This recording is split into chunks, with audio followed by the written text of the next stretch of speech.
নমস্কার। স্বাধীনতা দিবসের পূর্ণ দিনে আমার আজকের নিবেদন কবি সুকান্ত আচার্যের লেখা কবিতা পতাকার 5 রং। বলো তো দেখি পতাকায় মোদের কয়টি রং আছে? শিক্ষক এসে শুধালেন হেসে দ্বিতীয় শ্রেণীর কাছে।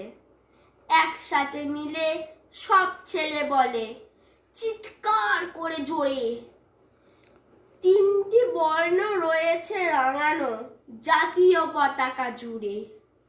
শ্রেণীর পিছনে বেঞ্চের কোণে শিশু ছিল এক বসে, পতাকার মাঝে 5 রং আছে বলল সে মৃদু ভাষে।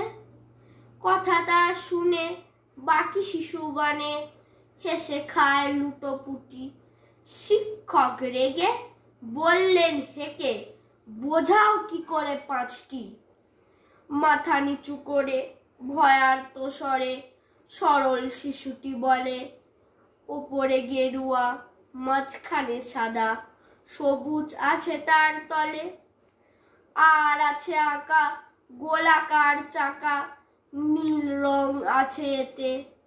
শিক্ষক বলে এটিকে ধরলে তবুও হচ্ছে 4টি। অবোধ শিশুটি বলল তখন, রং আছে আর এক। লাল লাল ছোপ দাগ দেখা যায় ওই পতাকার মাঝে। বাবাকে যখন আনলে ওরা কফিনের ঢাকা খুলে, জড়ানো রয়েছে দেহখানা তার পতাকার ফুলে।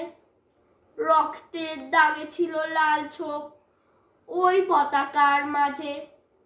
এই নিয়ে মোট হলো 5টি, এবার তো ঠিক আছে? সরল শিশুটির জবাবখানি কাঁপিয়ে দিল বুক। অশ্রু এলো নয়ন ভরে, শুকনো হলো মুখ।